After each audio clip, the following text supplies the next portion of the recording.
going into shoot in Cambodia, which was obviously going to be, I guess, a challenge, or was it a challenge? Because initially it would sound like a challenge going in to shoot a film, which is dark to say the least.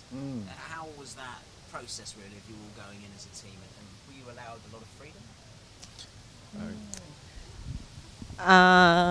How was it? I mean, yeah, I've coming, I guess, all from Melbourne. None of us had spent. Cody's spent a fair bit of time in Southeast Asia, and I think the rest of us probably just on holiday, which is a whole different experience. But I mean, it's amazing. It's such an amazing place to shoot. Like, people are so into what you're doing and purely just, happy to help you with stuff, and no one's jaded, and like a lot of the rest of the world that are, yeah, it was amazing locations, gorgeous people, and just those situations you could never write. They're just there, Yeah. I think we were lucky. I mean, we had good local fixes and so forth. There is all sorts of official permits, and that's all required. And to what degree you can stretch that, because we were trying to get into quite sensitive areas a lot of the time, and that requires some fancy footwork.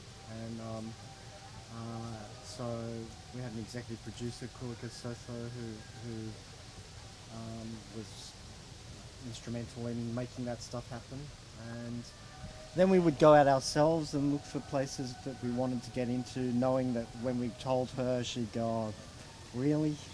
So that's kind of how it happened, how it unfolded. So yeah, I mean, we were given a permit. We got like a documentary permit for the making of the film, because we had such a small crew and our kind of footprint was so light, which worked 90% of the time. But having said that, when you letting off illegal fireworks in the middle of a field and a drunken cop turns up waving a gun at you, telling you to stop, the permit doesn't do all that much. And working with a lot of the cast who were, either actual ice addicts or ice addicts in recovery, we sort of, we found this amazing needle exchange in Phnom Penh and cast a lot of people out of there.